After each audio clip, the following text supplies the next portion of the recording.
Hello, welcome back to our new vlog, and this video is going to be the 100 videos in our channel. So this must be something special. তাই জন্যই এই ভিডিওটা করা। সেইভাবে তো আজ celebrate করতে পারবো না, তাই আজকে মনে হলো এই ভিডিওটা আজকের জন্য একদম অ্যাপ্রোপ্রিয়েট হবে। তবে ভিডিওটা বেশ কিছুদিন আগে আমি প্রথমবারের জন্য বানিয়েছিলাম চিকেন মালাই কাবাব।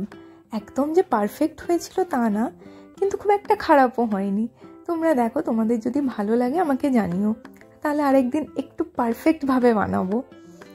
তো চিকেন মালাই কাবাবের জন্য প্রথমেই একটা বোলে আমি খানিকটা জল দিয়ে কিছুটা কাজু আর মিষ্টির জন্য খেজুর একসঙ্গে ভিজিয়ে রেখেছি।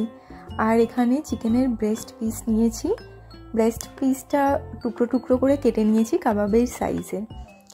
তো তার সঙ্গে দিচ্ছি একটু আদা রসুন বাটা আর গোলমরিচের গুঁড়ো, খানিকটা নুন, আর এবার আমি এটাকে একটু মেখে নেব। আর এর সঙ্গে দিতে হবে একটা লেবুর রস, একটা না কিছুটা লেবুর রস, যেটা তোমাদের মনে হবে। এখানে আমি খানিকটা লেবুর রস চিপে দিচ্ছি, একদম ডিরেক্ট লেবু থেকেই দিচ্ছি।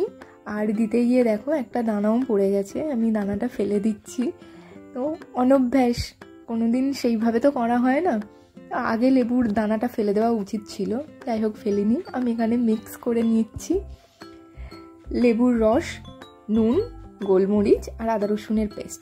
তার সঙ্গে আমি এখন দিচ্ছি কিছুটা গরম মশলা, শাহি গরম মশলা। আর এর সঙ্গে অ্যাড করছি মাংসটাকে নরম আর টেন্ডার রাখার জন্য কিছুটা ঘি। এক্স্যাক্ট পরিমাণ আমি বলতে পারবো না, তাও মোটামুটি 2 টেবিল স্পুন মতো আমি ঘি দিয়েছি। দিয়ে এটা মিক্স করে একটু সরিয়ে রাখছি। ততক্ষণে একটা মিক্সার গ্রাইন্ডারে যে কাজু আর খেজুরটা যেটা ভিজিয়ে রেখেছিলাম সেটা দিয়ে দিলাম, কারণ আমাদের এখানে একটা পেস্ট বানাতে হবে। আর একটা কথা বলে রাখি, এখানে খেজুরের বদলে কিন্তু চিনিও ইউজ করা যায় বা কিশমিশও ইউজ করা যায়। আমার কাছে আমি চিনিটা ইউজ করতে চাইনি আর কিশমিশ ছিল না, তাই আমি খেজুর দিয়েছি। তোমরা চাইলে যে কোনো কিছু একটা দিতে পারো। আচ্ছা, এর সঙ্গে লাগবে কিছুটা চিজ। আমি কিউব চিজ নিয়েছি, তাই এখানে 3টে কিউব চিজ একদম ভেঙে দিচ্ছি যাতে বাটতে সুবিধা হয়। আর এর সঙ্গে নিয়েছি 2টো কাঁচা লঙ্কা। এই 2টো কাঁচা লঙ্কা দিয়ে একসঙ্গে পেস্ট বানিয়ে নিচ্ছি। এরপর একটা বলে নিতে হবে কিছুটা টক দই, কারণ আমাদের এখানেও আরেকটা ব্যাটার তৈরি করতে হবে। এখানে আমি নিচ্ছি ওই 2 টেবিল স্পুন মতো টক দই আর বেশ খানিকটা Amul cream, which is must. Amul cream এখানে ভেরি ইম্পর্ট্যান্ট একটা ইনগ্রেডিয়েন্ট, এটা দিতেই হবে। বেশ কিছুটা আমুল ক্রিম দিচ্ছি, দিয়ে আমি এটাকে একসঙ্গে নিয়ে ফেটিয়ে দিচ্ছি। আর এই বলেই আমি অ্যাড করব যে পেস্টটা বানিয়েছিলাম কাজু, খেজুর, চিজ আর কাঁচা লঙ্কা দিয়ে, সেই পেস্টটাও আমি এই বলেই একসঙ্গে দিয়ে মিশিয়ে নেব। তো এটা মিশিয়ে চিকেনটার সঙ্গে মাখিয়ে নেব, কারণ চিকেনটা আমাদের বেশ খানিকক্ষণ ম্যারিনেশনে রাখতে হবে। দেখতেই পাচ্ছ ভালো করে মেখে নিচ্ছি যাতে কোনো লাম্পস না থাকে, যদিও খুব একটা যে লাম্পস তৈরি হবে তেমনটাও না। এখানে আমি যে ম্যারিনেটেড চিকেনটা রেখেছিলাম কিছুক্ষণই, কিন্তু তাও যেটা ছিল সেই চিকেনের সঙ্গে আমি এই পুরো পেস্টটা অ্যাড করে দিচ্ছি।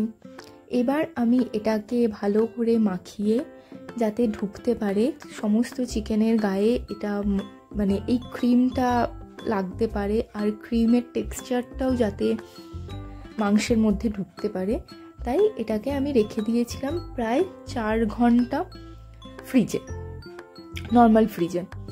তো 4 ঘন্টা পরে দেখো এটা অনেকটাই শক্ত হয়ে গেছে, দেখতে পাচ্ছ। ম্যারিনেশন পর্ব আমাদের ডান। আর তারপর যে ফ্রিজিং টাইমটা ছিল সেটাও আমরা করে নিয়েছি, প্রায় 4 ঘন্টা রেখেছি। তবে যতটা বেশি টাইম রাখা যায়, ওভারনাইট হলে তো এর থেকে ভালো আর কিছু হয় না, তোমরা করতে পারো। যত বেশি থাকবে তত মাংসটা নরম আর একটু হয় না টেন্ডার হবে, জুসি হবে ব্যাপারটা।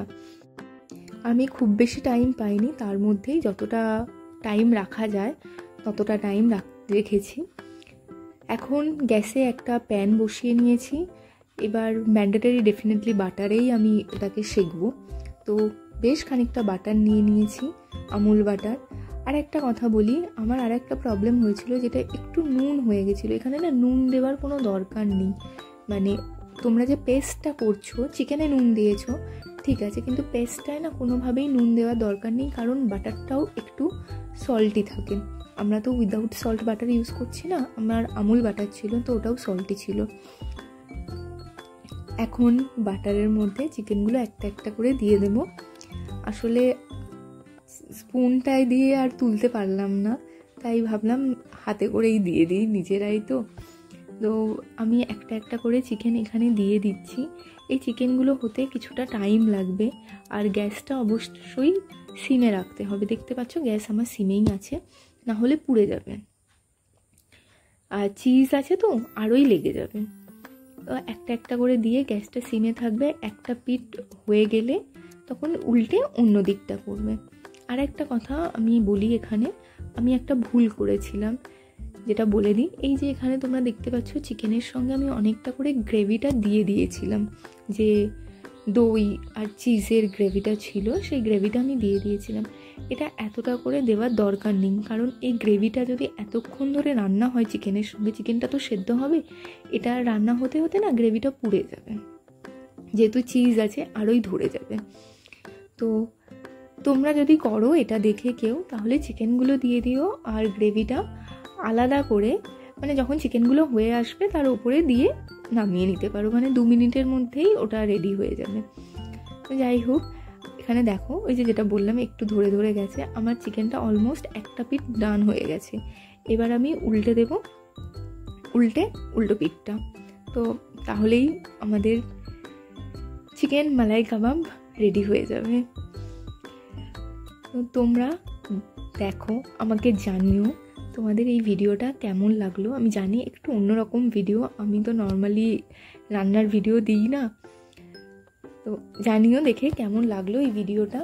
আর যেটা বললাম যে এটা আমাদের চ্যানেলের 100তম ভিডিও, আর আমাদের চ্যানেলে সাবস্ক্রাইবার সংখ্যা এখন 247। তো এটাকে এই ভিডিওটার পর 250 করতেই হবে, and that is your responsibility. So please do share, comment and subscribe. এখানে দেখো চিকেন কাবাব আমাদের ডান। তো তোমরা দেখে জানিও কেমন লাগলো ভিডিওটা, আর প্লিজ চ্যানেলটাকে সাবস্ক্রাইব করে দিও, আর কমেন্ট করে জানিও কেমন লাগলো। টাটা।